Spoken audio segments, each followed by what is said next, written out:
நம்முடைய இந்து புராணங்களின் கருத்துப்படி கிட்டத்தட்ட நம்மளுடைய வாழ்ற உலகம் 4 வகைகளாக இருந்திருக்கு அப்படிங்கிற மாதிரி பிரிச்சு சொல்றாங்க. அதுல ஃபர்ஸ்ட் கேட்டகரி என்ன அப்படின்னு பாத்தீங்க அப்படின்னா கிருத யுகம் அப்படிங்கிற மாதிரி பேரு. இந்த கிருத யுகத்துல நல்லவர்கள் ஒரு உலகத்திலையும் கெட்டவர்கள் ஒரு உலகத்திலையும் வாழ்ந்திருக்காங்க. நமக்கு தெரியும் தேவர்களுடைய ஒரு உலகம் வேற, அசுரர்களுடைய உலகம் வேற. இது கிருத யுகம் அப்படிங்கிற மாதிரி பேரு. துரோத யுகம் அப்படிங்கிற ஒண்ணு இருந்திருக்கு. ஸோ அந்த துரோத யுகத்துல என்ன பண்ணிருக்காங்க அப்படின்னு பாத்தீங்க அப்படின்னா நல்லவங்களும் கெட்டவங்களும் ஒரே உலகத்துல இருந்திருக்காங்க. இது எடுத்துக்காட்ட சொல்லணும் அப்படின்னு பாத்தீங்க அப்படின்னா ராமனும் சரி ராவணனும் சரி ஒரே உலகத்துல இருந்திருக்காங்க. அடுத்து இந்த துரோத யுகத்தை தொடர்ந்து அடுத்த யுகம் எது அப்படின்னு பாத்தீங்க அப்படின்னா துவாபார யுகம் அப்படிங்கிற மாதிரி பேரு.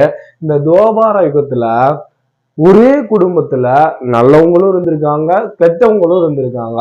உதாரணமா சொல்லணும் அப்படின்னு பாத்தீங்க அப்படின்னா நல்லவர்கள் அப்படின்னா பஞ்சபாண்டவர்கள், கெட்டவர்கள் அப்படின்னா துரியோதனன், அந்த ஒரு 100 பேர்கள். இதெல்லாம் ஒரே குடும்பத்துல ஒரு அண்ணன் தம்பி வயிற்றுக்குள்ள பிறந்தவங்க. ஒரு பாதி பேர் நல்லவர்கள், ஒரு பாதி பேர் கெட்டவர்கள்.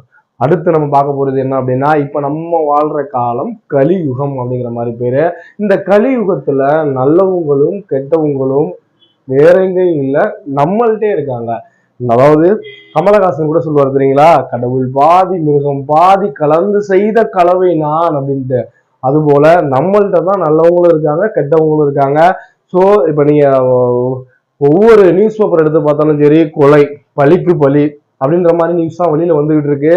ஸோ அதனால நம்ம கூடுமான வரை நல்லதை மட்டுமே செய்வோம். டிஎன்பிஎஸ்சி குரூப் 2 எக்ஸாமுக்கு கிட்டத்தட்ட ஒரு 70 நாட்கள் இருக்கு. இந்த 70 நாட்களை நம்ம திட்டமிட்டு படிச்சு கண்டிப்பா அரசு பணிக்கு செல்ல உங்களுக்கு வாழ்த்துக்கள். நன்றி.